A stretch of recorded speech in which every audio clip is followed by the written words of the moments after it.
All right, Sue brought in this mistake for us to fix, and I thought I would show you live. This is a real life oopsie, and we're going to fix it here on this video. So we've already established she is knitting across her Woodburn cardigan on row 4.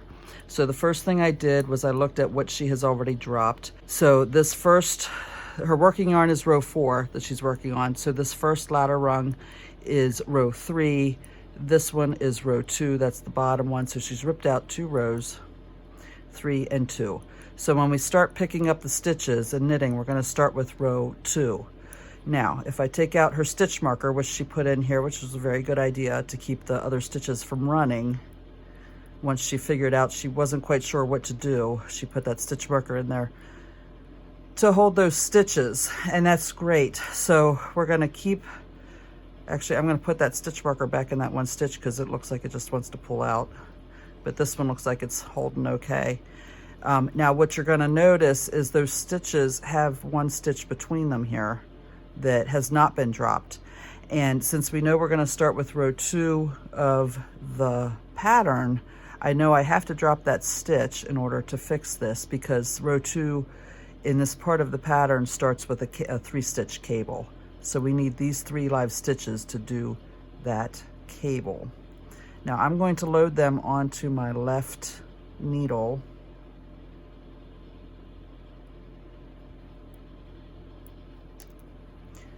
And make sure they're positioned properly. I got that one on backwards. You see how that leg is kind of above the front leg? That means it's backwards. So I'm just going to put my needle in the back and flip it over.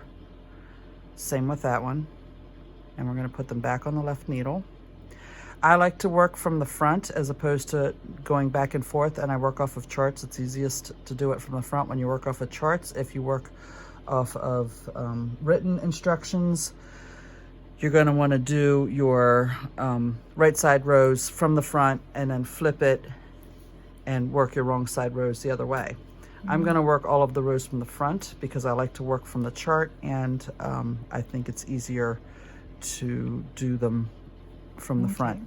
So now the first 3 stitches in this is the left cross. So I do my cables without a cable needle, but most people do them with a cable needle. So let's see, the front, left front, that means we're going to hold 2 in front on the cable needle.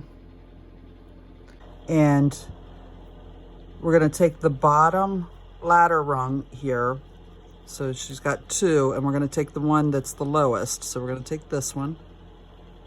And to do the cable, we're going to knit the stitch that's on the needle like normal with that row 2 yarn. And then we're going to knit the 2 stitches off of the cable needle, just like we would if we were working with the working yarn, but we're using that ladder rung that was, you know, our row 2 yarn. Now, because I said I like to work from the front, I'm going to slide those 3 stitches back to the left needle and work the next row from the front again. If you were following the written instructions, you would turn it and simply knit back. But now see, this is in the front, so you would have to move it to the back to work those 3 stitches, assuming you're knitting. If you're purling, of course, you keep it up in the front. Okay, but I'm going to work from the front. And now row 3, the 3 stitches that we've dropped here in row 3 are knit stitches. So yay, that's an easy fix.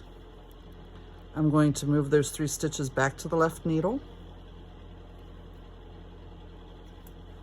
And using the only strand we have left, I'm going to knit those 3 stitches.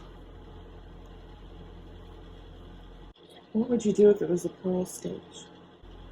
If it was a purl stitch, I would bring the yarn forward like this and purl just like that. you would with working yarn. Yeah. So I'm going to, and I do hold my yarn continental style when I knit, but I do find that when working with these yarns, if you knit English style, it is going to be cumbersome if you try to do it with your right hand. Like I'm not even sure I can wrap that yarn with my right hand. I do grab it, even if you knit English style, I recommend that you kind of grab it with your left hand and try to knit continental. It's a little bit harder, I think, for English style knitters, but it is doable. So now that mistake is fixed, I'm going to transfer those stitches back to the left needle. And here we are with the working yarn right here, ready to continue on the knitting. If the stitches are loose between this, where you've re-knit them, Yes. how do you redistribute that yarn, or do you need to? Oh, that's a good question. So sometimes you pull the stitches, because especially when you're first doing this, sometimes you're nervous and you pull your stitches really tight when you're working with the yarn. So you have, like, on one side or the other, you've got a big kind of gap like that. If that happens, I use my needle and I just kind of pull at the stitches around it and just redistribute that yarn through the stitches that are beside the area that I just fixed. And oftentimes, if it's not too bad, sometimes it'll work out just as you continue knitting and it'll kind of settle in and work itself out. But if it's bothering you at any point, like, well, so you've got really even stitches. Yes.